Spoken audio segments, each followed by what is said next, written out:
الحمد لله رب العالمين والصلاة والسلام على قائد الغر المحجلين نبينا محمد وعلى آله وصحبه أجمعين۔ محترم بھائیوں اور دینی بہنوں، السلام علیکم ورحمۃ اللہ وبرکاتہ۔ اخلاق حسنہ کے اس کورس میں آپ سب کا ہم ویلکم کرتے ہیں، اور اخلاق حسنہ میں سے ایک بہت ہی اچھا اخلاق قربانی ہے۔ جی ہاں، قربانی، جس کا عمل دخل ہماری زندگی کے ہر سیکشن میں ہے۔ قربانی کے بغیر کچھ بھی نہیں ہوتا، کوئی کامیابی حاصل نہیں ہوتی۔ افسوس کہ ہمارے ذہنوں میں قربانی کا محدود تصور پایا جاتا ہے کہ عید الاضحیٰ کے موقع سے جانور کی قربانی کو ہم قربانی سمجھتے ہیں، حالانکہ جانور کی قربانی میں بھی اصل مقصود جانور ذبح کرنا نہیں ہوتا ہے، بلکہ اس قربانی کے ذریعہ بھی دراصل یہ ذہن بنانا مقصود ہوتا ہے کہ رب کی رضا کے لیے ہم سے جس چیز کی مانگ ہوگی ہم دینے کے لیے تیار ہیں۔ فدائیت کا جذبہ پیدا کرنا مقصود ہوتا ہے۔ تو اب سوال یہ ہے کہ قربانی آخر ہے کیا؟ انسان کسی بھی بڑے مقصد کو، اونچے ٹارگیٹ کو حاصل کرنے کے لیے اپنی جان، وقت یا مال کو اس امید کے ساتھ نچھاور کر دے، قربان کر دے کہ اس کا اجر اور ثواب اللہ تعالیٰ کی ہاں ملے گا۔ یہ ہے قربانی۔ اس قربانی کا فائدہ کیا ہے؟ قربانی اصل میں ہمارے وجود کا مقصد ہے۔ کنتم خیر امت، تم بہترین امت ہو۔ کیوں بہترین امت ہو؟ اخرجت للناس، تمہیں انسانوں کے لیے برپا کیا گیا ہے۔ گویا کہ ہمارا کام ہی ہے قربانی۔ قربانی سے ہمیں اللہ تعالیٰ کی محبت حاصل ہوتی ہے۔ جس کام کے لیے ہمیں وجود بخشا گیا، جب ہم وہ کام کرتے ہیں تو اللہ تعالیٰ کے ہم محبوب بن جاتے ہیں، اور اللہ رب العالمین اپنا قریبی ہمیں بنا دیتا ہے۔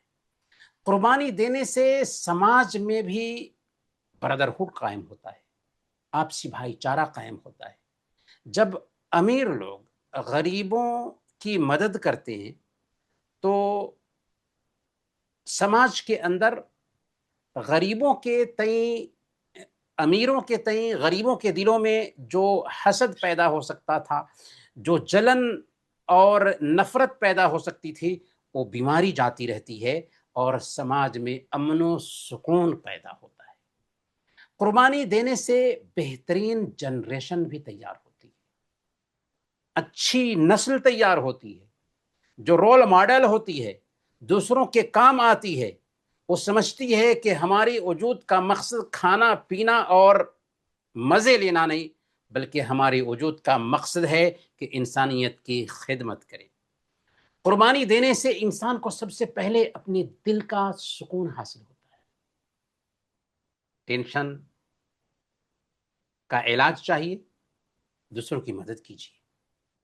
اندرونی سکون چاہیے، قربانی دیجیے۔ دنیا کی کوئی بھی مادی چیز سے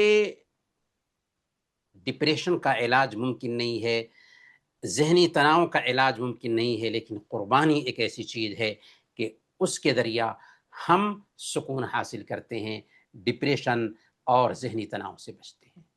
قربانی سے پریشانیاں دور ہوتی ہیں، مشکلات ٹلتے ہیں، مصائب ختم ہوتے ہیں، اور گھر میں برکتیں اترتی ہیں۔ آئیے ہم دیکھتے ہیں انبیاء کرام کی زندگی اور اللہ والوں کی زندگی میں قربانی کا کیا مفہوم پایا گیا۔ حضرت ابراہیم علیہ السلام کی قربانی دیکھیے کہ سب سے پہلے حضرت ابراہیم علیہ السلام اپنے وطن کی قربانی دیتے ہیں۔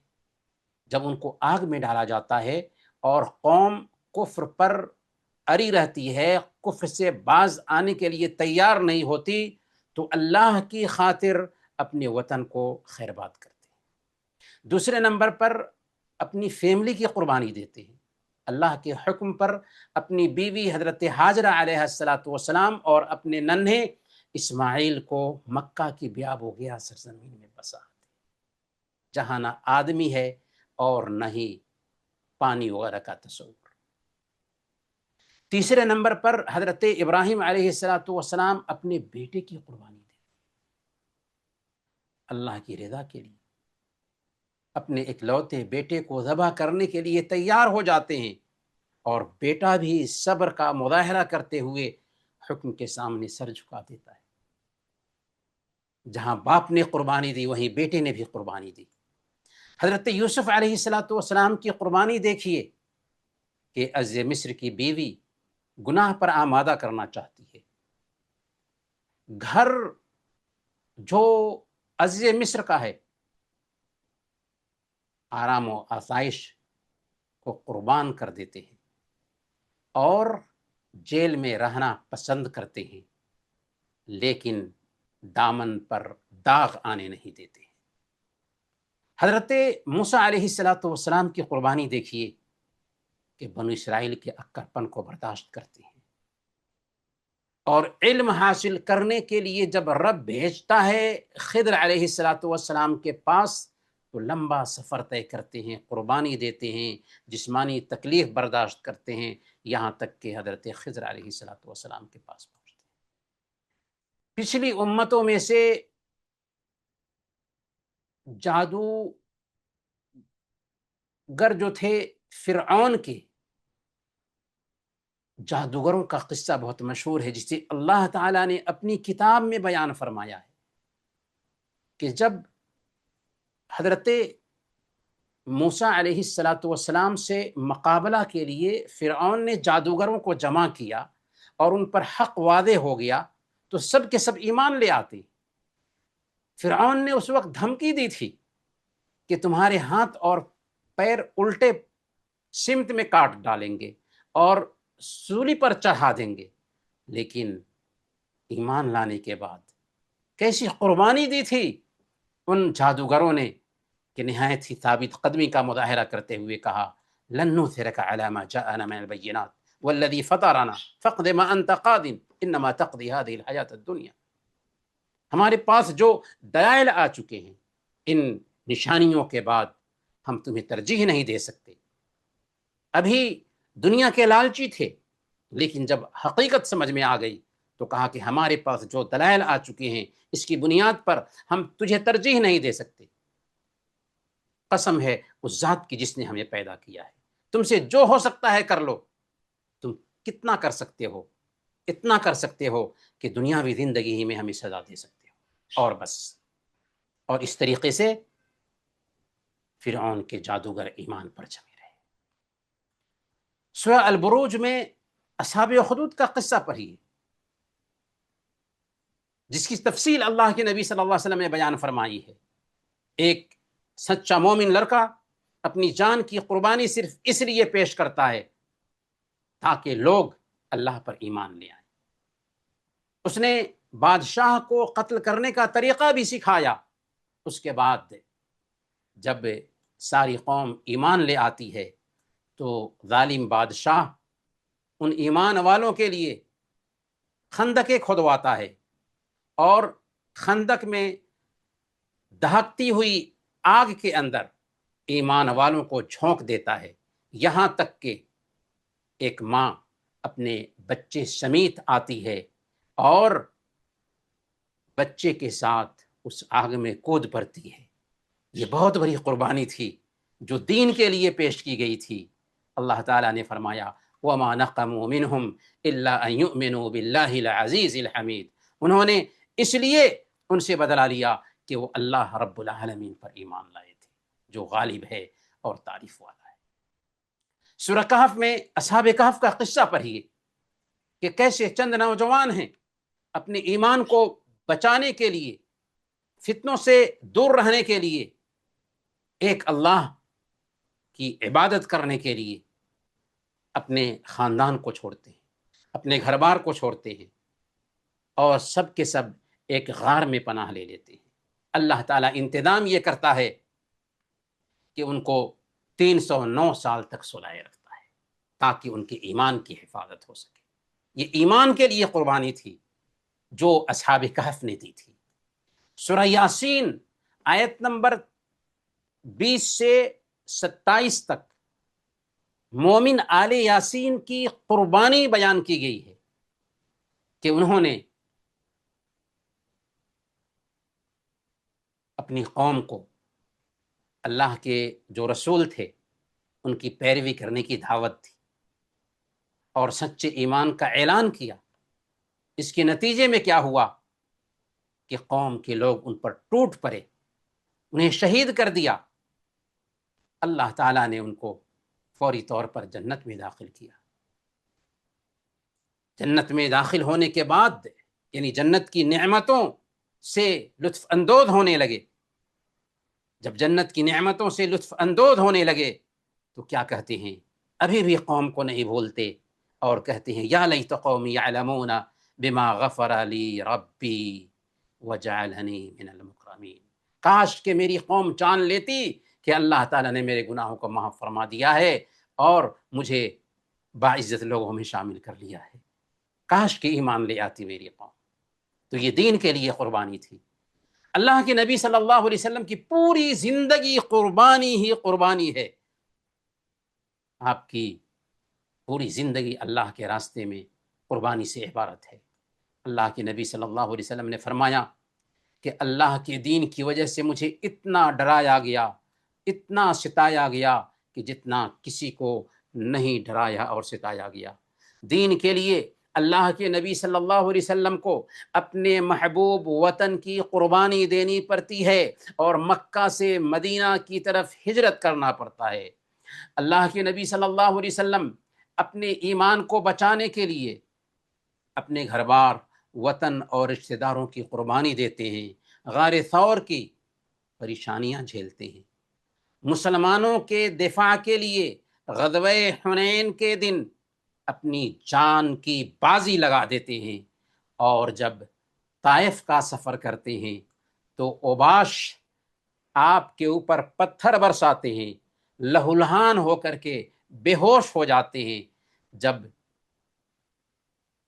پہاڑوں کا فرشتہ آپ سے اجازت لیتا ہے کہ اگر آپ حکم دیں تو طائف والوں کو 2 پہاڑوں کے بیچ پیس دیا جائے تو قربان جائیے۔ نبی اکرم صلی اللہ علیہ وسلم کی قربانی پر کہ آپ فرماتے ہیں، جیسا کہ صحیح بخاری اور صحیح مسلم کی روایت سے پتہ چلتا ہے، بل ارجو ان یخرج اللہ من اصلابہم من یعبد اللہ وحدہ لا یشرک بہ شیئا، بلکہ مجھے امید ہے کہ اللہ تعالیٰ ان کی نسلوں سے ایسے لوگوں کو پیدا کرے گا جو صرف ایک اللہ کی عبادت کریں گے، اللہ کے ساتھ کسی دوسرے کو شریک نہیں ٹھہرانا۔ اور ہوتا ہی ہے ایسا کہ وہی اہل طائف ایک دن اللہ کے نبی صلی اللہ علیہ وسلم کے پاس آتے ہیں اور اسلام قبول کرتے ہیں۔ حضرت ابو بکر صدیق رضی اللہ تعالی عنہ کی قربانی دیکھیے کہ اسلام لاتے ہیں تو 40,000 درہم ان کے پاس تھا، سب کے سب اللہ کے راستے میں خرچ کر دیا۔ کتنے غلاموں کو آزاد کیا۔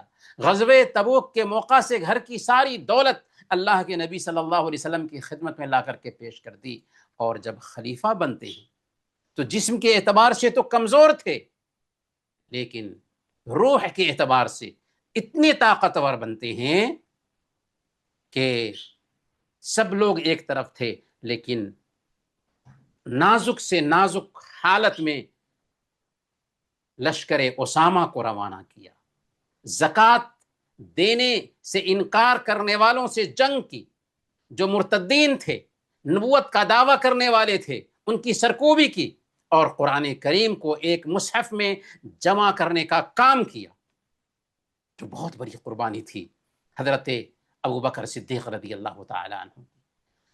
حضرت عمر فاروق رضی اللہ تعالی عنہ کو دیکھیے کہ 10.5 سال حکومت کرتے ہیں، اس مدت میں ایسی قربانی دیتے ہیں کہ پورب سے لے کر پچھم تک اور اتر سے لے کر دکھن تک اسلام کا جھنڈا لہرا دیتے ہیں، یہاں تک کہ وقت کی جو 2 سپر پاور طاقتیں تھیں، روم اور ایران، وہ اسلامی حکومت کے انڈر میں آ جاتی ہے۔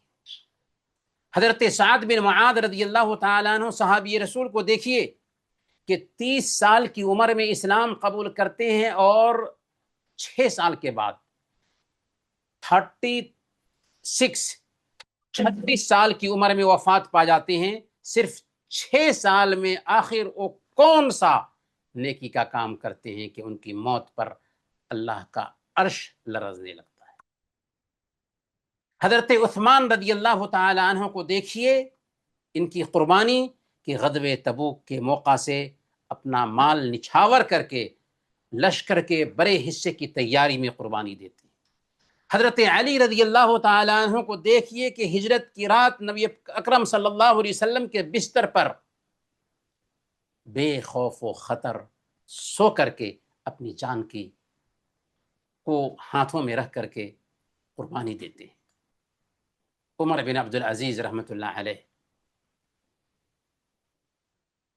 صرف 2.5 سال تک حکومت کرتے ہیں، لیکن اس مدت میں حکومت کے نظام کو ایسا آئیڈیل نظام بنا دیتے ہیں کہ خلفائے راشدین کی یاد تازہ ہونے لگتی ہے۔ اسی طریقے سے صحابہ کرام کے بچوں نے بھی قربانی دی تھی۔ عبد الرحمن بن عوف رضی اللہ تعالی عنہ، جیسا کہ صحیح بخاری اور صحیح مسلم میں روایت آئی ہے، کہتے ہیں کہ جنگ بدر کے دن انصار کے 2 چھوٹی عمر کے نوجوان معاذ بن افرا اور معاذ بن عمر بن جموح دونوں کے دونوں ہمارے سامنے میں تھے۔ ان دونوں نے آہستہ سے مجھ سے پوچھا کہ چچا جان، کیا آپ ابو جہل کو جانتے ہیں؟ ہم نے کہا کہ ابو جہل سے تمہارا کیا سروکار؟ ان دونوں نے کہا کہ مجھے معلوم ہوا ہے کہ وہ رسول اللہ صلی اللہ علیہ وسلم کو گالیاں دیتا ہے۔ سمعت انہ یسب اللہ ورسولہ، اس ذات کی قسم جس کے ہاتھ میں میری جان ہے، اگر میں نے اسے دیکھ لیا تو میرا جسم اس کے جسم سے جدا نہیں ہوگا، یہاں تک کہ ہم میں سے جس کی موت پہلے لکھی ہوگی وہ مر جائے۔ دوسرے لڑکے نے بھی وہی بات کہی۔ کچھ ہی دیر میں حضرت عبد الرحمن بن عوف نے اشارہ کیا کہ یہ دیکھو تمہارا شکار۔ چنانچہ دونوں ایک مرتبہ اس کے اوپر حملہ کرتے ہیں اپنی تلوار سے اور جھپٹ کر اسے قتل کر دیتے ہیں۔ دین کے لیے بہت بڑی قربانی تھی جو ان 2 نوجوانوں نے دی تھی۔ جی ہاں، ایک مسلمان اپنی ذات میں ایک انجمن ہوتا ہے، اسے انسانوں کے لیے اس لیے وجود میں لایا گیا ہے کہ وہ قربانی دے۔ اگر مسلمان سستی کرنے لگ جائے، مسلمان اگر کاہلی کا شکار ہو جائے تو انسانیت کی رہبری کون کرے گا؟ ان لوگوں نے اتنی ساری قربانیاں دیں۔ اب ہم اپنے آپ سے پوچھیں، دل کو ٹٹولیں اور من سے پوچھیں کہ ہم نے کیا قربانی دی۔ امام ابن القیم رحمۃ اللہ علیہ کی کتاب ہے الفوائد، اس کے صفحہ نمبر 58 پر انہوں نے بہت پتے کی بات لکھی ہے۔ وہ لکھتے ہیں کہ اے کمزور ارادہ والے، تو کہاں اور یہ راستہ کہاں؟ یہ وہ راستہ ہے جس پر چلتے ہوئے آدم علیہ السلام تھک گئے، نوح علیہ السلام نے پریشانی جھیلا، خلیل علیہ السلام آگ میں ڈالے گئے، اسماعیل علیہ السلام ذبح کیے گئے، یوسف علیہ السلام معمولی قیمت پر بیچ دیے گئے اور کئی سال جیل میں رہے، زکریا علیہ السلام آرے سے چیرے گئے، یحییٰ علیہ السلام ذبح کیے گئے، ایوب علیہ السلام نے سخت تکلیفیں برداشت کیں، داؤد علیہ السلام حد سے زیادہ روئے، عیسیٰ علیہ السلام جنگلی جانوروں کے ساتھ رہے، اور محمد صلی اللہ علیہ وسلم نے فقر اور ہر طرح کی اذیتوں کا سامنا کیا، اور تو ہے کہ کھیل کود اور لہو و لعب میں مست ہے۔ جی ہاں، ہمیں اللہ والوں کی قربانیوں کے سامنے میں سوچنا ہے، غور کرنا ہے کہ ہم نے اپنے دین کے لیے کیا قربانی دی۔ یہ سوال ہے ہر اس ایمان والے مرد اور عورت سے جو اپنے آپ کو مسلمان کہتا ہے۔ میرے بھائیوں اور دینی بہنوں، قربانی کے بہت سارے میادین ہیں، بہت سارے سیکشنز ہیں۔ ان میں سے سب سے پہلے نمبر پر دین کے لیے قربانی، یہ تمام قربانیوں کی بنیاد ہے۔ اگر دین کے لیے قربانی دے تو ساری قربانیاں بے سود اور بے فائدہ ہوں گی۔ اسی لیے اللہ تعالیٰ نے سورہ توبہ آیت نمبر 111 میں فرمایا، ان اللہ اشترى من المؤمنین انفسهم واموالهم بان لهم الجنہ۔ اللہ تعالیٰ نے ایمان والوں سے ان کی جانیں اور ان کے مال اس بدلے خرید لیا ہے کہ ان کے لیے جنت ہے۔ کیا مطلب؟ مطلب یہ ہے کہ ایمان والوں کی جان اور ان کے مال اور ان کے وجود کا سودا ہو چکا ہے جنت کے بدلے۔ اگر ہم ایمان والے ہیں تو ہمیں رب کے لیے خود کو وقف کرنا ہے۔ ہمارا وقت، ہماری محنت، ہمارا سارا تگ و دو اللہ کے دین کے لیے ہونا چاہیے۔ ہم خریدے جا چکے ہیں رب کی جنت کے بدلے، ہماری خریداری ہو چکی ہے اگر صحیح معنوں میں ہم اپنے آپ کو مسلمان کہتے ہیں تو۔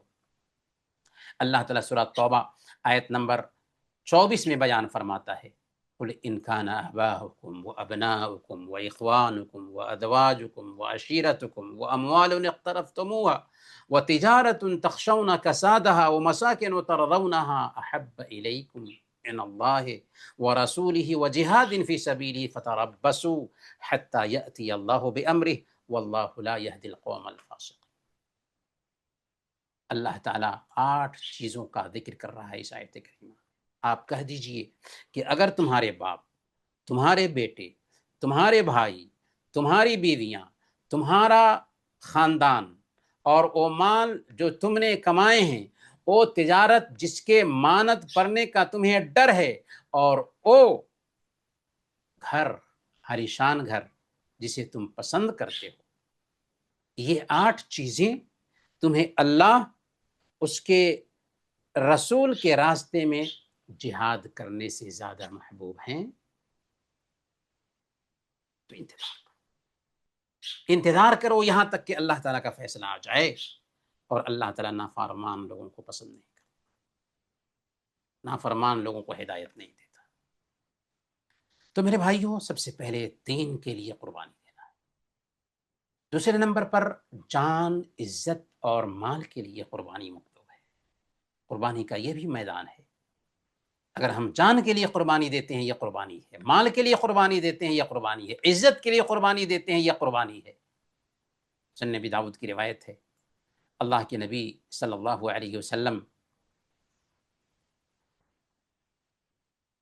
نے بیان فرمایا، جو آدمی اپنے دین کی حفاظت کرتے ہوئے مارا جائے وہ شہید ہے، جو آدمی اپنے مال کی حفاظت کے لیے مارا جائے وہ شہید ہے، جو آدمی اپنی جان کی حفاظت کے لیے مارا جائے وہ شہید ہے، اور جو آدمی اپنی فیملی اور اہل و عیال کی حفاظت کرتے ہوئے مارا جائے وہ شہید ہے۔ دین سیکھنے کے لیے قربانی دینے کی ضرورت ہے، یہ اللہ کا دین ہے۔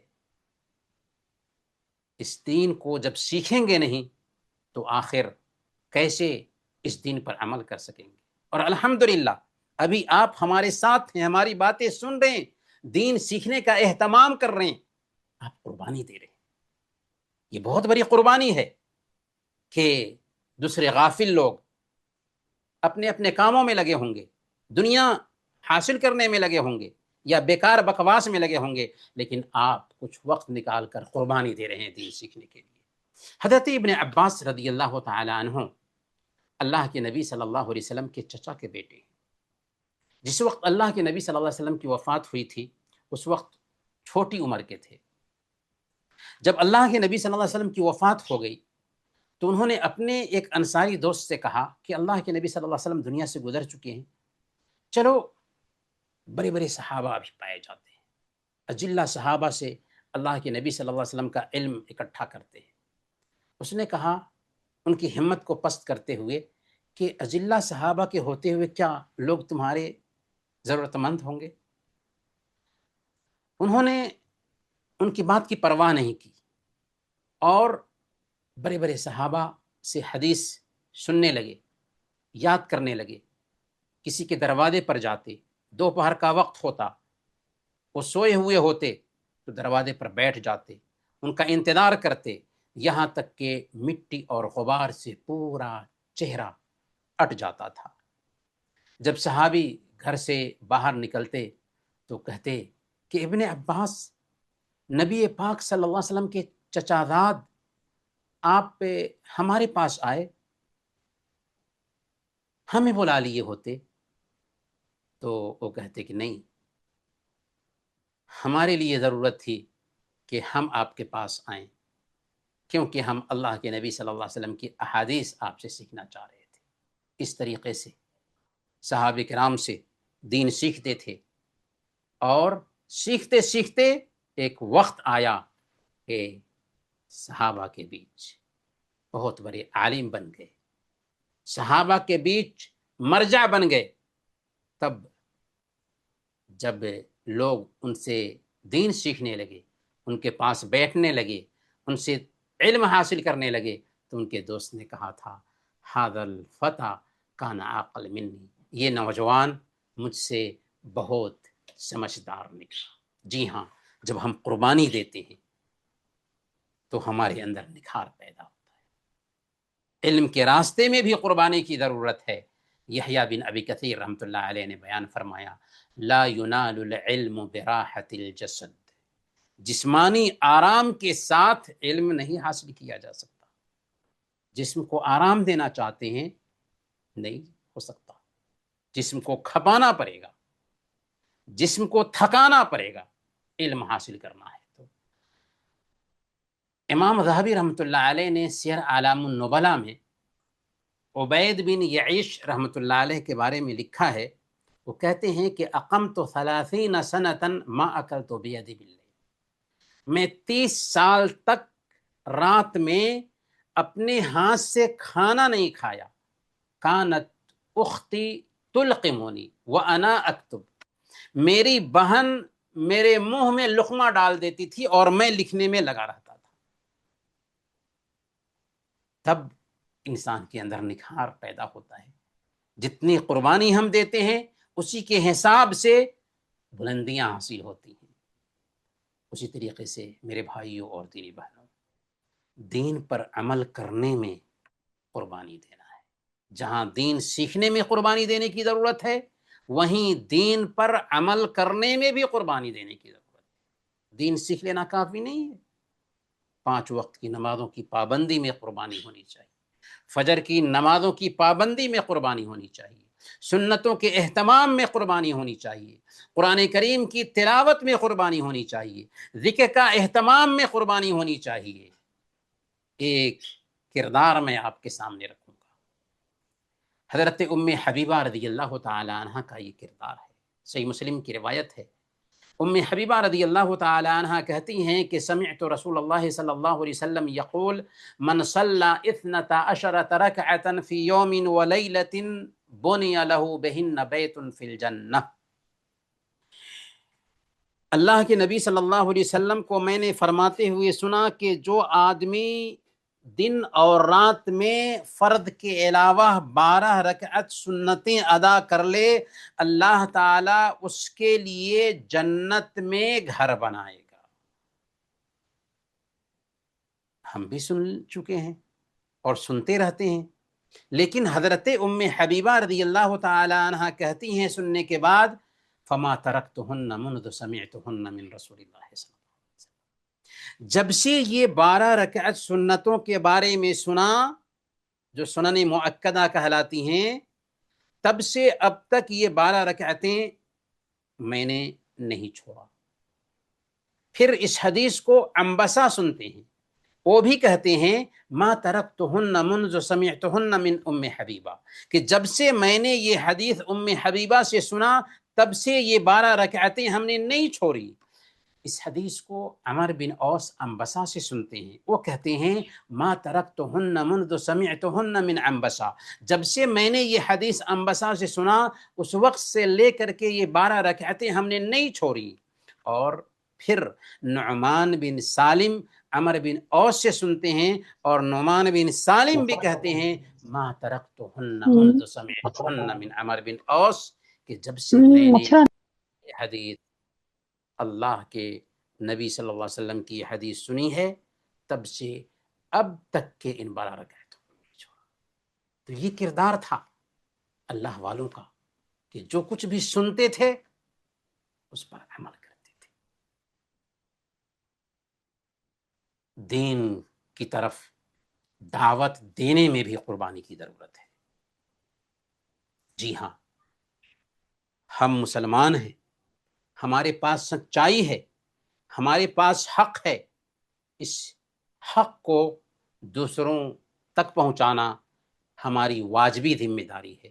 شیخ ابن باز رحمۃ اللہ علیہ بیان فرماتے ہیں کہ سب سے افضل ویلفیئر کا کام یہ ہے کہ ایک آدمی لوگوں کو ایک اللہ کی طرف دعوت دے۔ بھلائی کے کاموں میں، ویلفیئر کے کاموں میں سب سے بہتر کام یہی ہے۔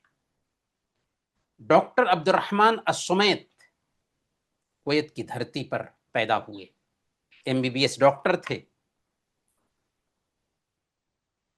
جابر الصباح ہاسپٹل میں ان کی نوکری تھی، لیکن ان کے اندر دھن پیدا ہوا کہ لوگوں کو ایک اللہ کی طرف دعوت دی جائے۔ چنانچہ نوکری کو نظر انداز کر کے افریقہ چلے گئے، 30 سال کا عرصہ بتایا افریقی ممالک میں۔ اس بیچ ویلفیئر کا کام تو کیا ہی، جانتے ہیں کتنے لوگ ان کے ہاتھ پر اسلام قبول کرتے ہیں؟ 11 ملین لوگوں نے ان کے ہاتھ پر اسلام قبول۔ ہمیں بھی سوچنا ہے کہ آخر ہمارے ذریعہ کتنے لوگوں کو ہدایت ملی ہے۔ میرے بھائیوں اور دینی بہنوں، بچوں کی تربیت میں بھی قربانی کی ضرورت ہے۔ اولاد جہاں نعمت ہے وہیں امانت بھی ہے۔ اللہ تعالیٰ فرماتا ہے یا ایھا الذین آمنوا قوا انفسکم واہلیکم نارا، اے ایمان والو اپنے آپ کو اور اپنے گھر والوں کو جہنم کی آگ سے بچا لو۔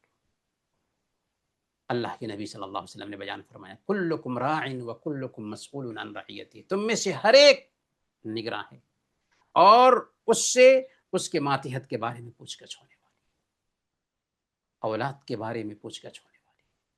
اس لیے اولاد کی تربیت کے حوالے سے قربانی دینا صاحب اولاد کا کام، ہمارا کام ہے۔ اگر ہم اس حوالے سے کوتاہی کریں گے تو اللہ کے ہاں ہمارا مواخذہ۔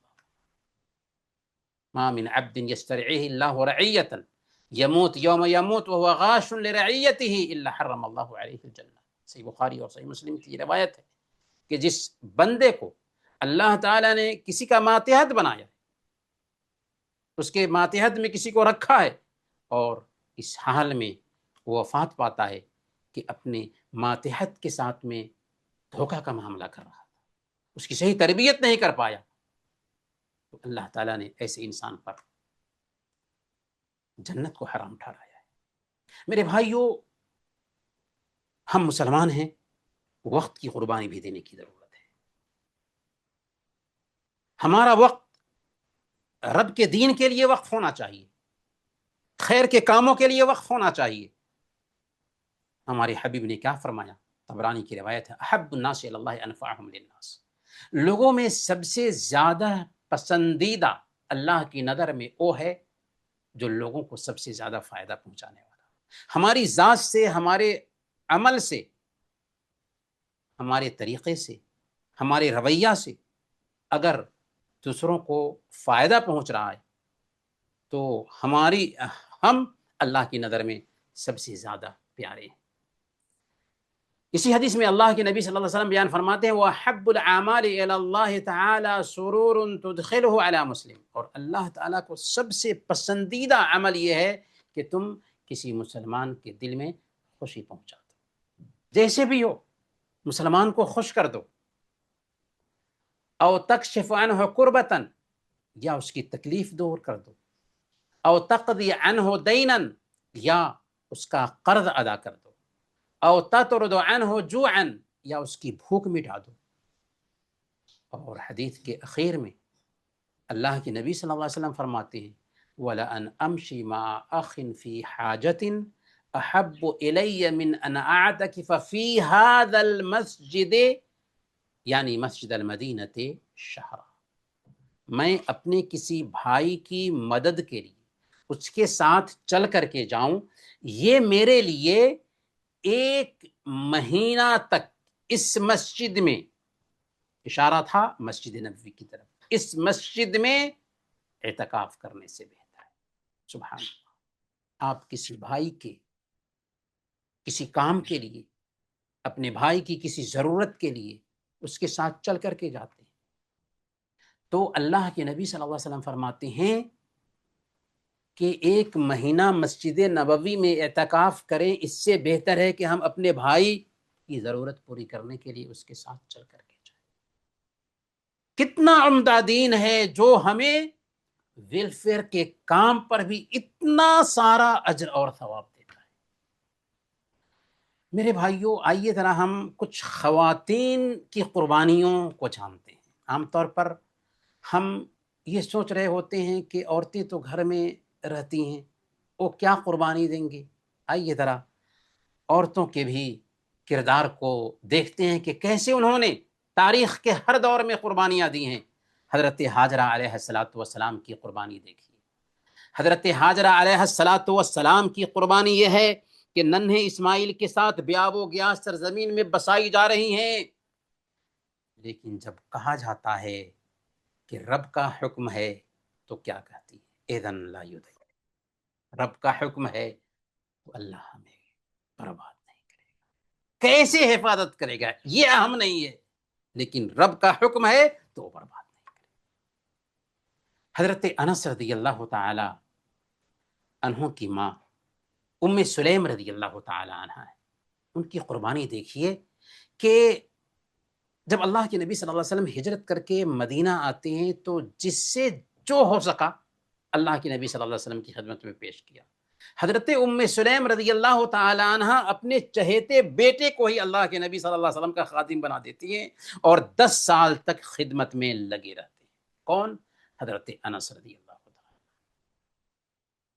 اور اس وقت تک شادی نہ کی دوسری جب تک کہ حضرت انس رضی اللہ تعالی عنہ ہوشیار نہ ہو.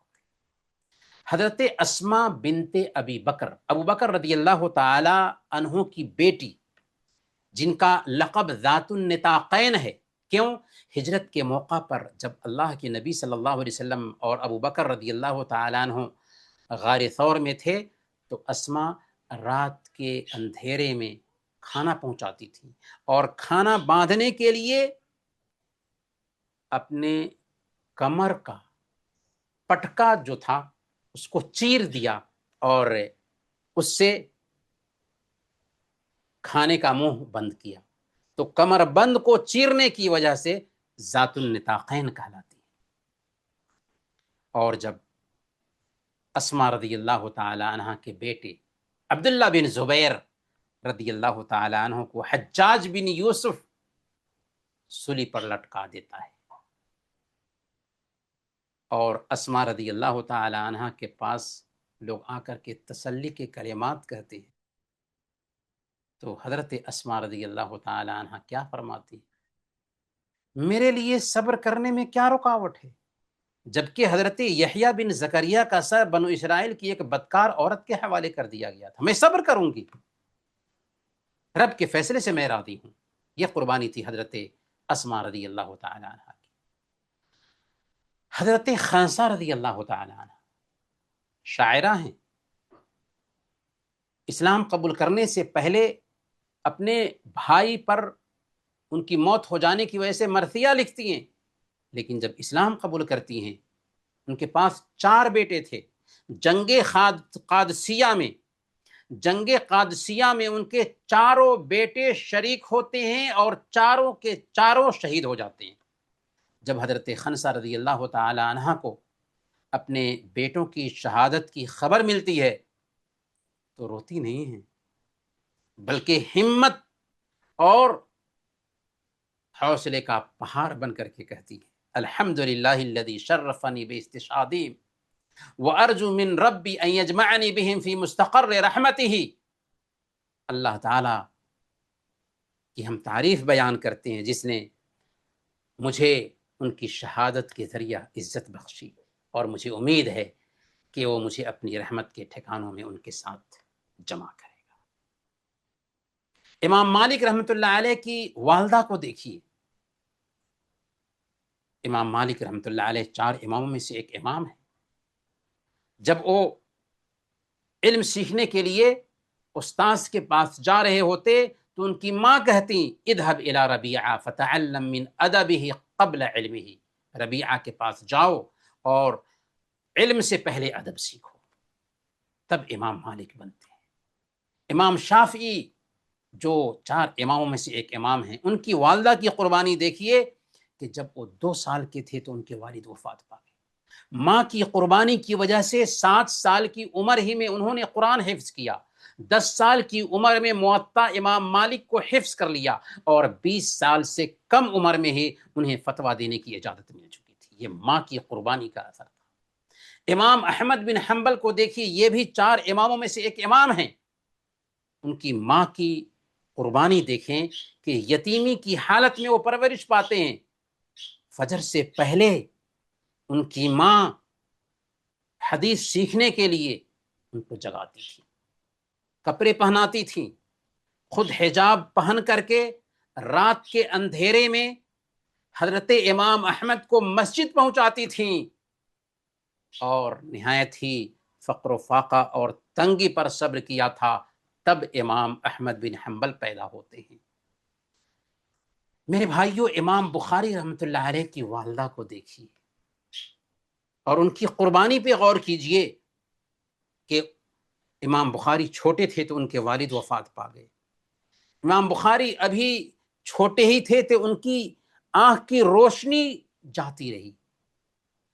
ماں، اللہ والی ماں، راتوں میں جاگ کر نمازیں پڑھتی ہے، رب سے گر گراتی ہے، دعائیں کرتی ہے، یہاں تک کہ ایک رات حضرت ابراہیم علیہ السلام خواب میں دکھائی دیتے ہیں. وہ کہتے ہیں کہ یا ہذہ قد رد اللہ علی ابنک لکثرت بکائک وکثرت دعائک، کہ اے عورت، اللہ تعالیٰ نے تیرے بیٹے کی آنکھوں کی روشنی تیرے زیادہ سے زیادہ رونے اور زیادہ سے زیادہ دعا کرنے کی وجہ سے لوٹا دی.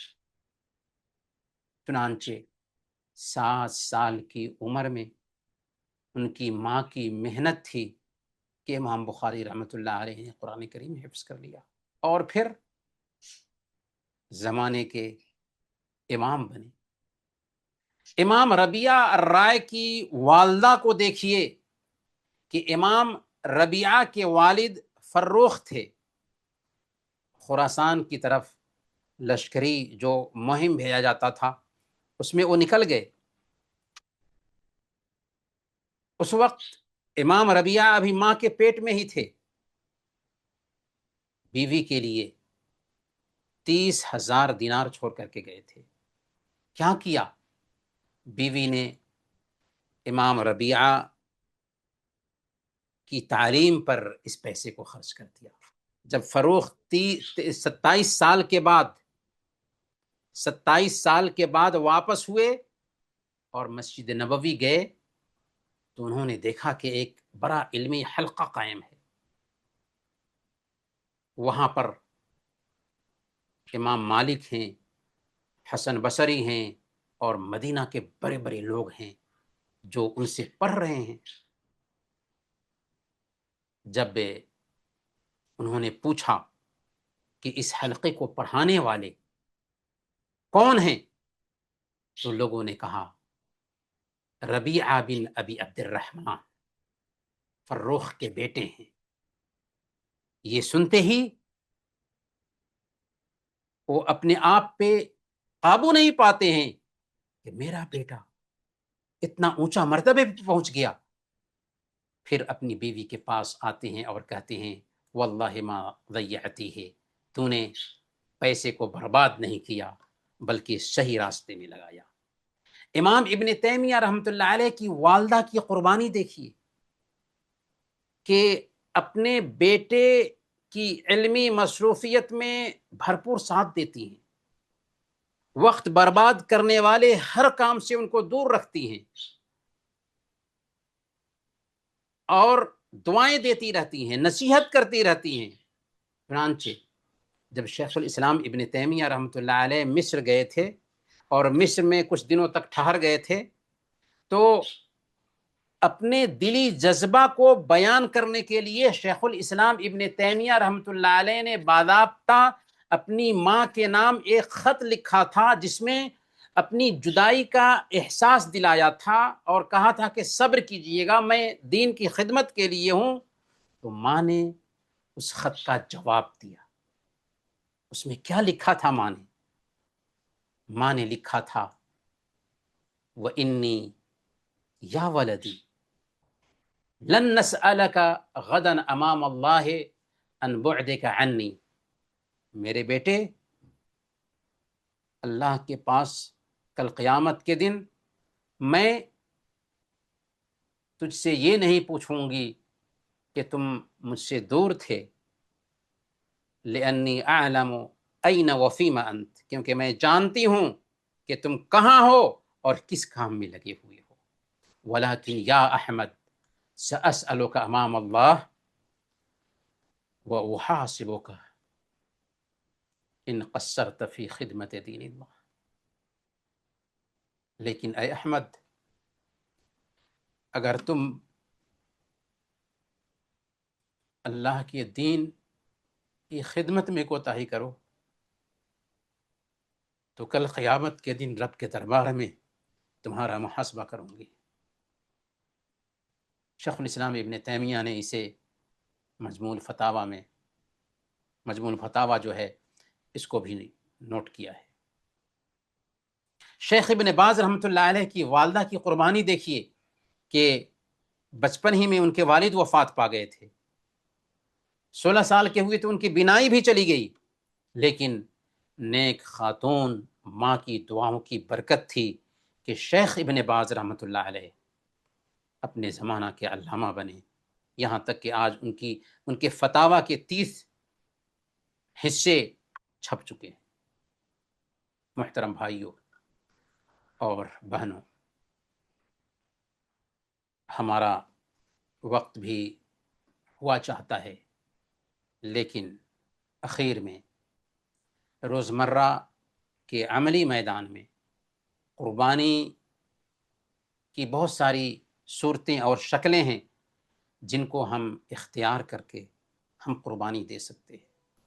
وقت اور توجہ کی قربانی دیجیے. ہم سب سے پہلے اس بات کے مستحق ہیں کہ ہم اپنے والدین، اپنے بیوی بچوں، بھائیوں اور بہنوں کے لیے قربانی دیں. ان کے لیے کچھ وقت نکالیں، ان کی باتیں توجہ سے سنیں، اپنے آرام کو قربان دے کر ان کی خوشی کو سامنے میں رکھیں. رزق حلال کے لیے قربانی دیں. ہم جو محنت کرتے ہیں اور حلال روزی کمانے کے لیے کوشش کرتے ہیں، یہ بہت بڑی قربانی ہے. ہمارے رشتوں کو بچانے کے لیے اپنے ایگو کی قربانی دیں. اپنی ایگو کو نظر انداز کریں. جب کسی رشتہ دار سے، یہاں تک کہ فیملی لائف میں بھی کسی طرح کی غلطی ہو جاتی ہے تو رشتہ کو بچانے کے لیے، غلطی سامنے والے کی ہے لیکن اپنی اپنے ایگو کو ختم کر کے، اپنی انا کو نظر انداز کر کے معاملہ کو ٹھیک کرنے کی قربانی دے. سوشل میڈیا اور فضول بکواس کی قربانی دینے کی ضرورت ہے. اپنا قیمتی وقت جو سوشل میڈیا پر گزارتے ہیں اس کے بجائے تعمیری کاموں میں، اچھے کاموں میں، ویلفیئر کے کاموں میں، بلکہ سوشل میڈیا پر بھی اللہ اور اس کے رسول کی باتیں شیئر کرنے میں قربانی دینے کی ضرورت ہے. غریبوں کی مدد کرنے میں قربانی دے. ہمارے پاس اگر کچھ میسر ہے تو ہم اپنے مال میں سے کچھ بچا کر خیر کے کاموں میں لگائیں. غریبوں کا ساتھ دینے کے لیے ہم سے جتنا ہو سکتا ہے کوشش کریں. بہت بڑی قربانی ہے. دوستوں اور ساتھیوں کے لیے قربانی دیں. حق کے راستے میں قربانی دیں.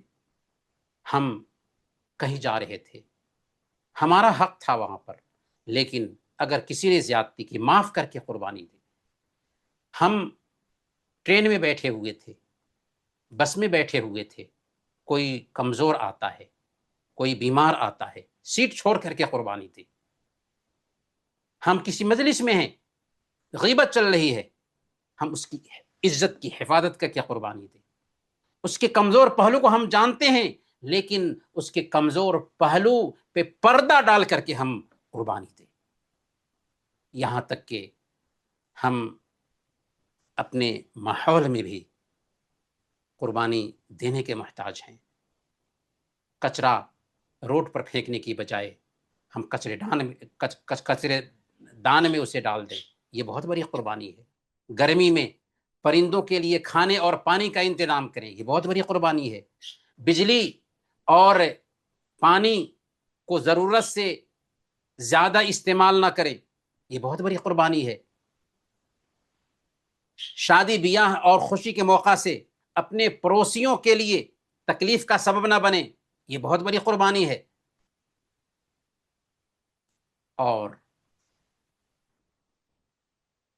زندگی کے ہر میدان میں، جہاں پر بھی، جس جگہ پر بھی، اگر ہم اپنی ذات سے، اپنے رویے سے، اپنے عمل سے دوسروں کو فائدہ پہنچا سکتے ہوں تو فائدہ پہنچائیں. یہ بہت بڑی قربانی ہوگی. اللہ تعالیٰ سے دعا ہے کہ اللہ تعالیٰ ہم سب کو قربانی دینے والا بنائے. آمین. وصلی اللہ علی نبینا محمد وعلی آلہ وصحبہ اجمعین. جزاک اللہ خیرن شیخ، بارک اللہ فیکم. اگر آج کے عنوان سے کسی ریلیٹڈ کسی کو سوال ہے تو وہ اپنا ہینڈ ریز کریں، انشاءاللہ اس کا شیخ جواب دیں گے.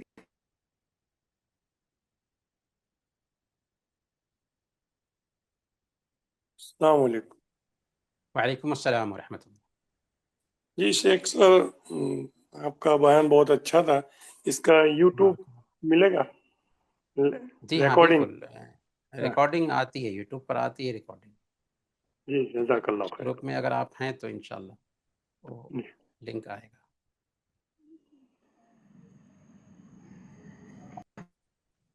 السلام علیکم ورحمۃ اللہ وبرکاتہ شیخ. وعلیکم السلام ورحمۃ اللہ وبرکاتہ. جی سسٹر.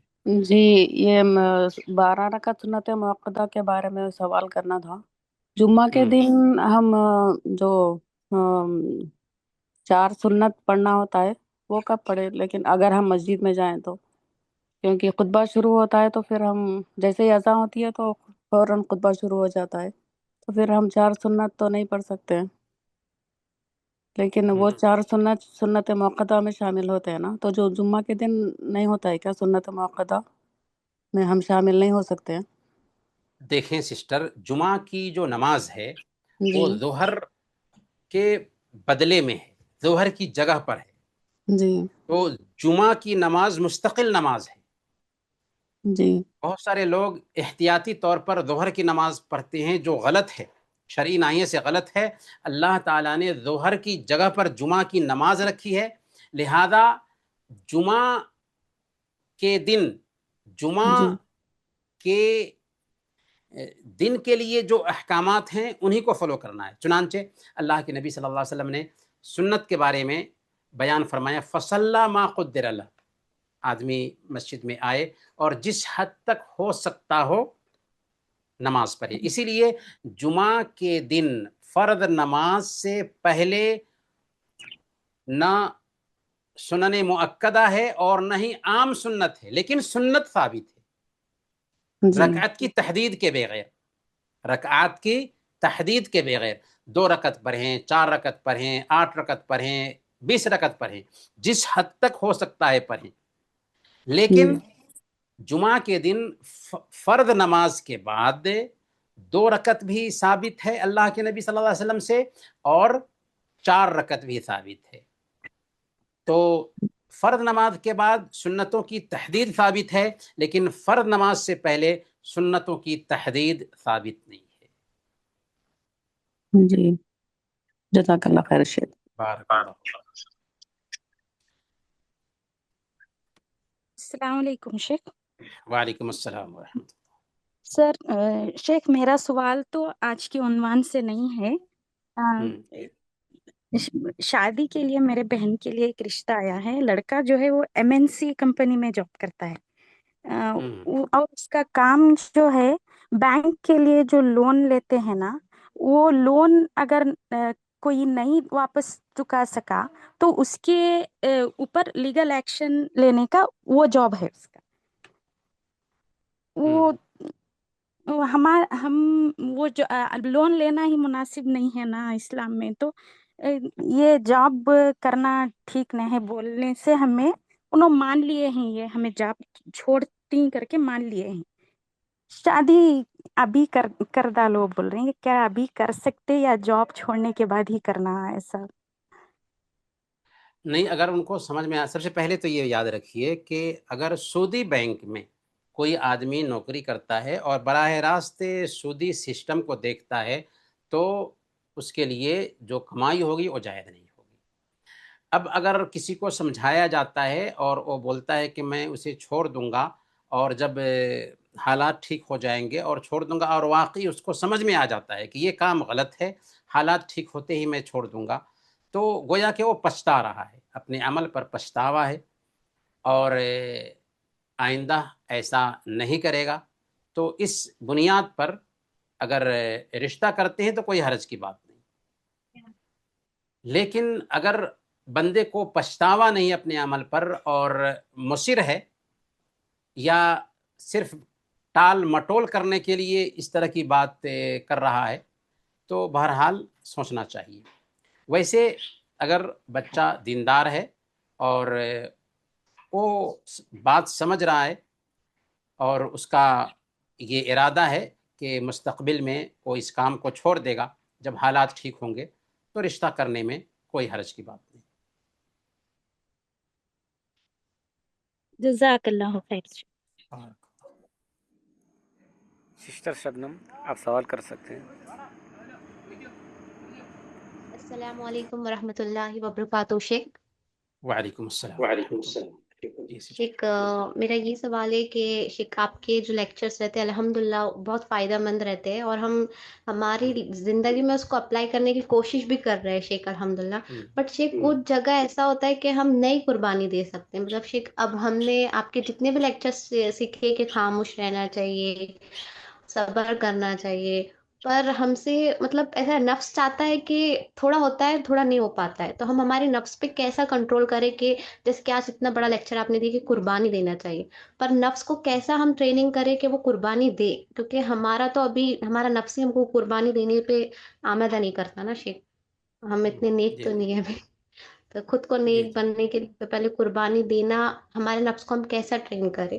مطلب بہت ساری غلطیاں ہو جاتی ہے شیخ، غیبت بھی ہو جاتی ہے، حالانکہ ہم نے آپ کی غیبت کے لیکچرز بھی سنے اور پھر ہم نے صدقہ بھی نکالے، پر ہر غیبت ہو جاتی ہے اور برائیاں ہو جاتی ہے. تو شیخ اس پہ ہمیں وہ بتائے کہ کیا اصلاح کریں. ہاں دیکھیں، اللہ تعالیٰ فرماتا ہے والذین جاہدوا فینا لنہدینہم سبلنا، جو لوگ ہمارے راستے میں کوشش کرتے ہیں ہم ان کو راستہ دکھاتے ہیں، ہم ان کی رہنمائی کرتے ہیں.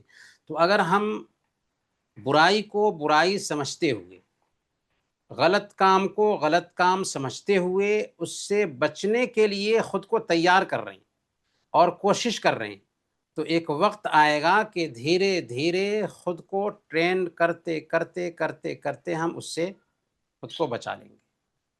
لیکن ظاہر سی بات ہے کہ اس کے لیے وقت لگے گا، اور اس میں جو معاون چیزیں ہو سکتی ہیں کہ سب سے پہلے نمبر پر ہم اللہ کی نگرانی کو ہمیشہ اپنے اوپر طاری رکھیں کہ ہمارا رب دیکھ رہا ہے، اس کے فرشتے ہماری ایک ایک حرکت نوٹ کر رہے ہیں. کل قیامت کے دن اللہ تعالیٰ کے پاس ہماری یہ اعضاء و جوارے بھی ہمارے خلاف گواہی دیں گے، یہاں تک کہ یہ دھرتی بھی ہمارے خلاف گواہی دے گی. یہ رب سے ہمارا تعلق ہونا چاہیے.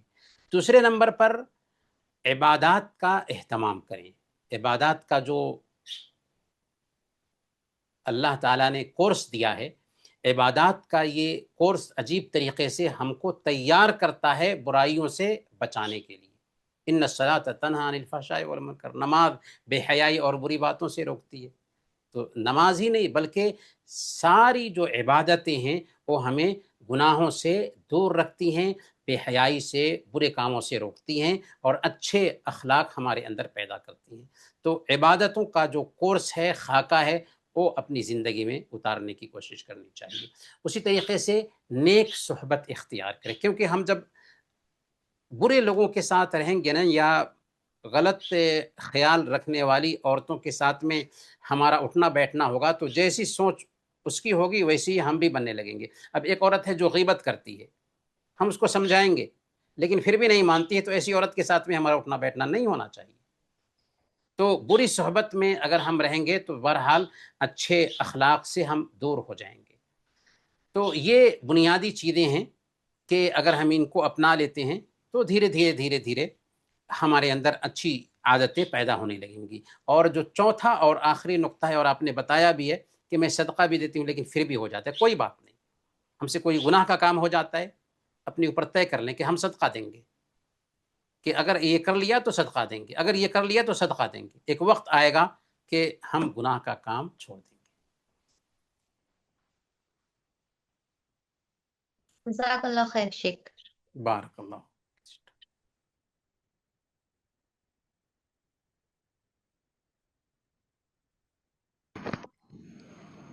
جزاک اللہ خیرن شیخ. انشاءاللہ اسی باتوں پر ہم اختتام کر دیں گے. انشاءاللہ. سبحانک اللہم سبحانک وبحمدک، اللہم. اشہد ان لا الہ الا انت، استغفرک و اتوب الیک. السلام علیکم ورحمۃ اللہ وبرکاتہ.